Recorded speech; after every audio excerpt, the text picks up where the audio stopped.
Hello everyone and welcome to Rare Gameplay Commentary Yuch here today. Gonna be doing a bit of a kind of a late release on this one, but I don't know. It's a little intentional. I think it's a bit nicer. But I want to do a couple videos talking about Halo Infinite Season 4. We're gonna go over a bunch of stuff, basically all the things that came to the game with Season 4.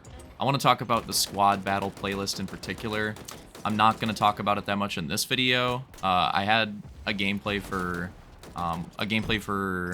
all the maps, and the last one's long enough to be its own video, and that's the one where I can talk about squad battle and maybe whatever I don't get to in this one. So this is essentially going to be a two-parter. I'm going to show the remake of Valhalla, which is obviously what we're on right now, and there's also going to be the Zanzibar remake's going to be the second half of the video. So you'll see those two maps here, and then I think it's, what is it, Rat's Nest is going to be the third one. I always want to say Rat Race. Rat Race is the Halo 1 map. Rat's Nest, or Rat Nest, whatever it is the Halo 3 one. I think. Hopefully I have that right, because I always get it backwards.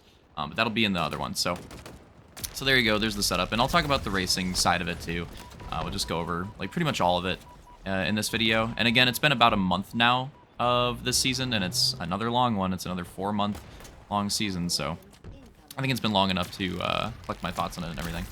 So maybe the biggest thing that came to the game with this season, probably the biggest thing that people have been asking for, is the career rank. And the career rank system that they went with, like visually, and I'm pretty sure like functionally as well, looks very similar to MCC's ranking system. Which is fine. I mean, that system for career rank is fine, and I think it's fine in this game. The only, like, I mean, it's cool that it exists. I'm glad that it exists. It's nice that there's finally a career rank in the game. It's cool that you could see it in the, like, as you're loading up with your squad or whatever, that you can see your teammates' career rank and stuff like that. That'll be cool when, you know, eventually you can hopefully get yours pretty high and display the top ranks. Like, that'll be pretty cool. See where everybody's at. The only, like, super... I don't know if this is super nitpicky or if this is kind of nitpicky, but the only, like, nitpicky thing I have with it is that the final rank, when you rank up all the way, and if you don't know the tiers, it's basically like the actual, like, ranked, in this game, tiers. So it's like bronze, silver, gold, platinum, diamond, onyx, and there's a bunch of, like, mini tiers of like military ranks that you have to go through, like gold private, gold corporal, whatever.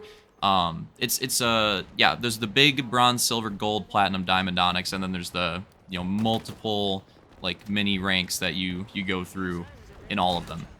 And when you get to the end, when you get to the max rank, you get hero, and hero has its own unique symbol, and that's the final rank. I don't know if this is nitpicky, but hero, like, I think hero, I don't get it. Like, I think hero's kind of lame. I think hero's kind of lame. Like, maybe my idea is, like, lame too, but, like, couldn't you go with, like, Spartan or, like, Master Chief or something that would, like, make sense with it? It's like hero just sounds, like, lame to me. I don't know. I'm not a big fan of that. It's like, I don't see, like, oh, max rank hero. Like, I want to grind for that. You know what I mean? I don't know. Maybe I'm being nitpicky, but that's kind of weird to me. But other than that, the ranking system's cool. Glad that it's in the game. I think it's pretty good. Should have been in the game on release. At least it's finally here and it's pretty decent. Okay. So of course, new battle pass. I mean, you know, it exists. It seems pretty similar to all the other ones. I don't really have much to say with it. It's the same stuff, you know, that you've been getting with the other ones. It's the same type of you know, armor coatings, and you get your certain core with it, and it's like the same stuff as the other ones, so there's not really much to talk about. It's not like there's anything like crazy new with this battle pass. I do like a lot of the skins, like a lot of the weapon skins in this one are pretty nice, so that's cool. But I mean, at the end of the day, it's just like another battle pass. Not really too much to talk about there, but obviously if you care about the cosmetic stuff, I mean, you get another one of those. New premium battle pass perks. Oh yeah. So there's like there's perks with this when you buy like the HCS bundles, I think, too. So they added like weapon models. It's a new cosmetic thing. They added weapon models that you can customize in the game. So you can have like a different looking AR, but it's not the skin. It's like just the AR, the whole build of the gun. looks different. It's cool, I suppose. You know, we'll see where they go with that, which other weapon models they come up with. It's one of those things where it's like it's kind of cool. I'm not like, oh, this is sweet, like this makes me want to get on Infinite, but like it's cool that it exists. It's fine. And I think they have like specific things, like certain aspects of your weapon that you can customize with this now too, like just customize like the grip of it or something. So I don't know, more cosmetic stuff on the weapons is always cool. It's not something that I'm like super crazy about, but I mean it's fine. It's not like something I'm gonna complain about.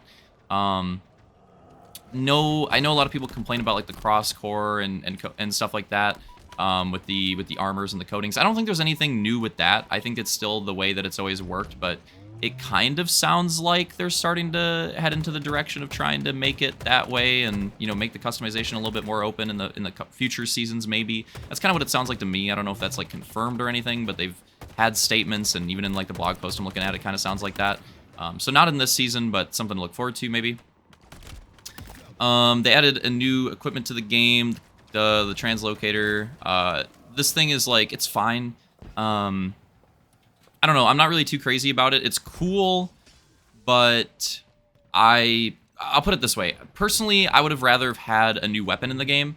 I think the translocator's fine. I think it's like, it's fine. You can do different things with it. You know, to describe it, it's an equipment, but a power-up equipment. So it's not like the grapple or the repulse, where it'll just be like on a pad. It's like the camo or the OS, and it replaces the camo or the OS on certain maps. And I get why. I mean, it's pretty strong. Like if you use it effectively, it can be as strong as a camo or OS. It's very strong, potentially. And again, like it's fine. It's fine addition to the game, fine addition to the sandbox. I don't really have anything like too negative to say about it, other than it looks. I think they maybe adjusted this a little bit, but like it looks very similar to the camo. Like the actual look of the object looks very similar to the camo, and that was like kind of bothering me because I'd get confused.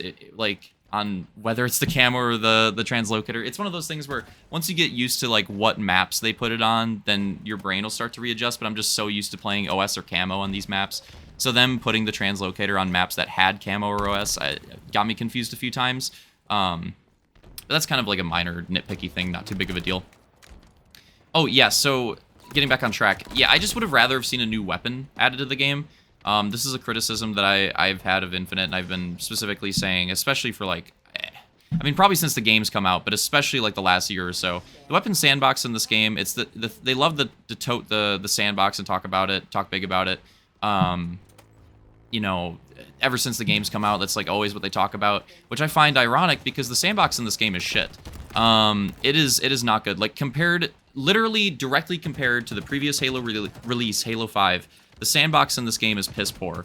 Halo 5's sandbox, so much more variety, so much more creativity, so many more, just a flat amount of more options. Like, Halo 5's sandbox blows this game's out of the water. Even without equipment. Halo 5 didn't have, like, the repulse, grapple, and stuff. Even without that shit. Just purely weapon-wise, Halo 5 sandbox absolutely shits all over this game's. And it's not even close. It's not even close. Like, anybody that disagrees with that did not play Halo 5, or you're fucking crazy. Like, I don't know what to say. Like, it's just normies, like people that only casually play Halo. I don't know. I don't understand how anybody can play Halo 5, right, actually have hours in Halo 5, and think that this game's sandbox is superior. I don't think anybody actually does. I think that's just a 343 talking point, and it's something that they say so much in their videos and at tournaments and whatever, that you hear it so much from them that, you know, it starts to make you think like, oh, is this actually a thing? I don't think it is. I don't think it's a thing that people actually think. I think it's literally just a 343 thing, and they're trying to push it,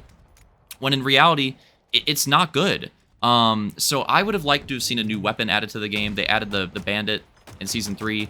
I'm a fan of the Bandit. I really like that weapon. I think it was a good addition. And I think there's plenty of room. Like, people talk about, like, oh, you know, there's not that much room in the sandbox. Like, this kind of fills that. This kind of fills that. It's like, really? I don't buy that. I don't buy that.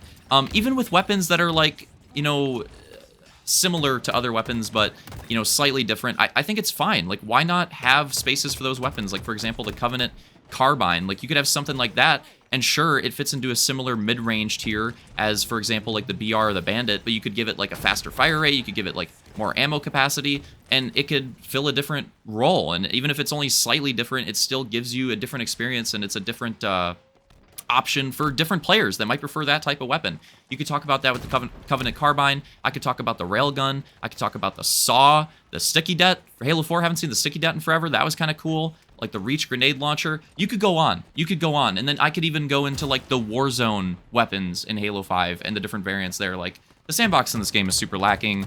I would have rather seen a new weapon added. But I'm going to move on from that there. And then the Threat Seeker too. I don't understand the Threat Seeker. It like talking about things that are already filled. I mean, this is the spot. This is like the threat sensor. Like what we're talking about, like spaces already being filled and not wanting to add stuff because of that. Threat Seeker is so freaking similar to the threat sensor. And from what I can tell, they want it to be like a competitive option for competitive play. And that's just not going to happen. Like wall hacks and competitive are just not going to be, you know, open to people that play competitive in Halo. And it's like, why should it be? I don't think wall hack abilities like that in any game should be in comp in any game. I just don't think it's a thing that's needed. Even if it's a power-up, I just don't think it's a thing that's needed. I think most people on that side agree and did not want it. So I don't really understand what the Threat Seeker is for. If it was to like replace the threat sensor, that's fine. But it doesn't really seem that that's the case. It seems like they're supposed to coexist, and they'll use the Threat Seeker in some modes, some maps, threat sensor in other modes, maps. I don't really get it. I think it's stupid. They added Infection. Infection is fine if you like Infection. I'm not a big Infection fan, but if you like it, it's fine. I think it's good for people that like that. They added a new multiplayer map. I think the BTB one is cool. I think the actual multiplayer arena map, Forest, I think that one is meh. I think it looks really good. I don't think it plays very well. There's just too many weapons on the map. There's too much sandbox, like, on top of each other. Literally snipe shoddy on top of each other on opposite sides of the map. Like, the map's just kind of, I don't know. I don't really think I'm a big fan of it. I think if they reduced the amount of stuff on the map, I think it would be better. But even with the layout, I don't know. It's okay. If I were to rate it, I would give the new map, the new arena map, like a 5. I'd give the BTB one like an 8. New events coming out throughout the season. It's the same type of stuff. You know, same. You know, you get your certain challenges. You get your certain weapon stuff. New playlists. That's what I'm excited about. They added a bunch of new. Oh man, we're getting to the end of this video. Okay, because I'm starting to rush through stuff. We'll get through more things in the next video because we're getting close to the end of this one and I'm starting to rush through stuff. So hope you guys enjoyed that. As always, discussion's open. I'm gonna cover a lot more in the next one apparently too. Because I want to go over the racing stuff. I want to go over the rest of the stuff in the update. I want to talk about squad battle a little bit. So I'll try to pick up my pace in the second one. But yeah, as always, discussion open in the comments. Let me know what you think on any of this stuff, whatever you want to say. Hope you enjoyed the video and look forward to part 2.